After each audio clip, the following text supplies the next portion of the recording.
ఫిబ్రవరి 3 సాతాను యొక్క వ్యూహాత్మక ఎత్తుగడలు. అపవాది వాడే ఒక ప్రమాదకరమైన వ్యూహం ఏమిటంటే తెలివిగా వెనక్కి తగ్గడం. సాతాను కేవలం వెళ్ళగొట్టబడమే కాకుండా కొన్నిసార్లు తనే స్వచ్ఛందంగా బయటికి వెళ్తాడు. అలా వెళ్ళేది తిరిగి వచ్చేటప్పుడు తనతో పాటు మరిన్ని దుష్టాత్మలను తెచ్చుకోవాలనే దురుద్దేశంతోనే. మత్తయి 12:43-45 వరకు. సాతాను ఎల్లప్పుడూ దేవుని కృపశక్తి చేత ఓడించబడి వెనుదిరగడు. కొన్నిసార్లు తనే కావాలని వెనక్కి తగ్గి మనపై కొత్త ముట్టడికి సిద్ధపడతాడు. విశ్వాసి తన రక్షణ కోటలో ఉన్నప్పుడు వాడు ఏమీ చేయలేక వాడు ఓడిపోయినట్లు నటిస్తాడు. విశ్వాసి అజాగ్రత్తగా బయటకు రాగానే మైదానంలో వాడు చటుక్కున పట్టుకుంటాడు. అపవాది ఓటమిని అంగీకరించినట్లు అనిపించినప్పుడు యుద్ధం గెలిచామని భ్రమపడకూడదు. వాని పలాయనం నీ విశ్వాసాన్ని పెంచాలి కానీ నీ కావలిని బలహీనపరచకూడదు.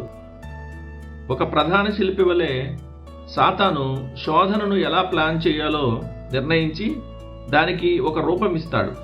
కానీ కొన్నిసార్లు ఆ పనిని పూర్తి చేయడానికి తన కింద పనిచేసే కూలీలను వాడుకుంటాడు.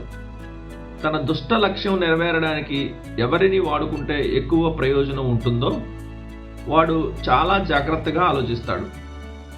రాజకీయాల్లో ప్రతి ఒక్కరూ రాయబారి కావడానికి ఎలాగైతే అర్హులు కారో అలాగే అపవాది యొక్క ప్రత్యేక సేవకు అందరూ అర్హులు కారు.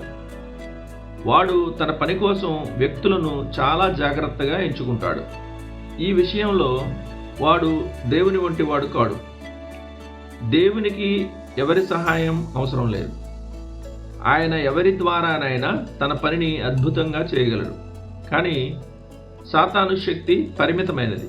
అందుకే వాడు తన బలహీనతను కప్పిపుచ్చుకోవడానికి సింహ చర్మానికి నక్క చర్మంతో అతుకులు వేస్తాడు. అంటే బలంతో సాధ్యం కాని చోట కుయుక్తిని వాడతాడు. అపవాది తన పని కోసం ప్రధానంగా 4 రకాల వ్యక్తులను రాయబారులుగా ఎంచుకుంటాడు. 1. అధికారం మరియు హోదా గల వ్యక్తులు. వీరు ఇతరులను సులువుగా ప్రభావితం చేయగలరు. 2. అత్యంత తెలివితేటలు చతురత గలవారు. వీరి మాటకారితనంతో ఇతరులను తప్పుదారి పట్టించగలరు. 3. పరిశుద్ధులుగా పేరు పొందినవారు.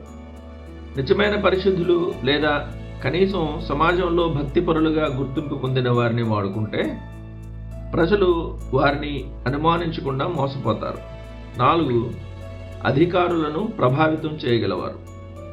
నేరుగా అధికారం లేకపోయినా పాలకుల నిర్ణయాలను మార్చగల సామర్థ్యం ఉన్నవారు.